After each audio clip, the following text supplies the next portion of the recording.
విదేశాల్లో ఆడితే చాలు కేఎల్ రాహుల్, రిషబ్ పంత్ తమ టాలెంట్ చూపిస్తారు. సీనియర్గా కేఎల్ అదరగొట్టేస్తాడు. ఇన్నింగ్స్ను బిల్డ్ చేస్తాడు. ఒత్తిడిని ఉఫ్మని ఊదేస్తూ పరుగులు సాధిస్తాడు. రిషబ్ పంత్ అయితే మరో లెవెల్ ఆటతో ఆకట్టుకుంటాడు.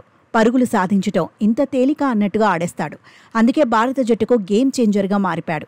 టెస్టుల్లో తిరుగులేని ఆటగాడిగా ఇంపాక్ట్ చూపిస్తున్నాడు. నిలకడైన ఆటకు మారుపేరుగా మారిపాడు. అగ్రెసివ్గా ఆడే పంత్ వైట్ బాల్ ఫార్మాట్తో పోల్చితే టెస్టుల్లోనే సూపర్ సక్సెస్ అవుతున్నాడు. లీడ్స్ టెస్ట్లో 2 ఇన్నింగ్స్ల్లోనూ పంత్ పవర్ చూపించాడు. తొలి ఇన్నింగ్స్లో సెంచరీ కొట్టిన రిషబ్ రెండో ఇన్నింగ్స్లోనూ తగ్గేదే లేదన్నాడు. ఇంగ్లాండ్ బౌలర్లను ఓ ఆట ఆడుకున్నాడు.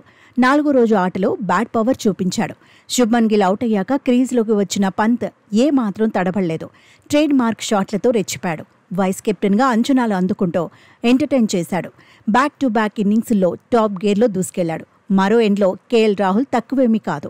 పద్ధతిగా బ్యాటింగ్ చేస్తూ ఇంగ్లాండ్ బౌలర్లను విసిగించేశాడు. తొలి ఇన్నింగ్స్లో హాఫ్ సెంచరీ మిస్ చేసుకున్న రాహుల్ ఈసారి మాత్రం పంజాబ్ విసిరాడు. సెంచరీ సాధించాడు. ఓపెనర్గా రోహిత్ లేని లోటు కనిపించకుండా తన రోల్కు న్యాయం చేశాడు. కఠినమైన పరిస్థితుల్లో బ్యాటింగ్ ఎలా చేయాలనే దానికి ఉదాహరణగా నిలిచాడు. నిజానికి గతంలోనూ ఇంగ్లాండ్ టూర్లో రాహుల్ సక్సెస్ అయ్యాడు. టెస్టుల్లో ఓ దశలో భారత్కు వైస్ కెప్టెన్గానూ ఉన్నాడు. కానీ ఆ తర్వాత పూర్ ఫామ్తో ఇబ్బంది పడ్డాడు. జట్టులో చోటు దక్కని పరిస్థితి కూడా వచ్చింది. టీం అవసరాలకు తగినట్టుగా బ్యాటింగ్ ఆర్డర్లోనూ మారాల్సి వచ్చింది.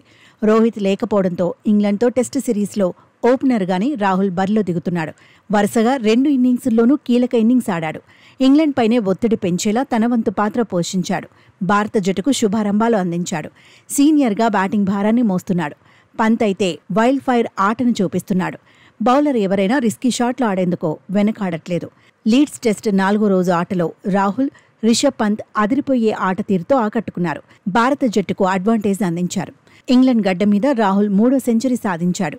ఈ ఘనత సాధించిన తొలి ఆసియా క్రికెటర్గా నిలిచాడు. 2018లో ఇంగ్లాండ్ టూర్లో సెంచరీ సాధించిన రాహుల్ 2021లోనూ శతకం బాదాడు. ఇప్పుడు 2025లోనూ సెంచరీ కొట్టాడు.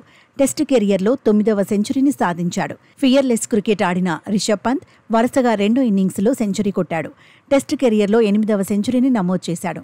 టెస్టుల్లో ఎక్కువ సెంచరీలు కొట్టిన భారత వికెట్ కీపర్గా తన రికార్డును తానే తిరగరాశాడు. ధోనీ 6 సెంచరీలు కొట్టగా గత ఇన్నింగ్స్ల్లోనే ఆ రికార్డును రిషబ్ పంత్ దాటేశాడు. ఈసారి సెంచరీ తర్వాత రిషబ్ పల్టీ కొట్టలేదు.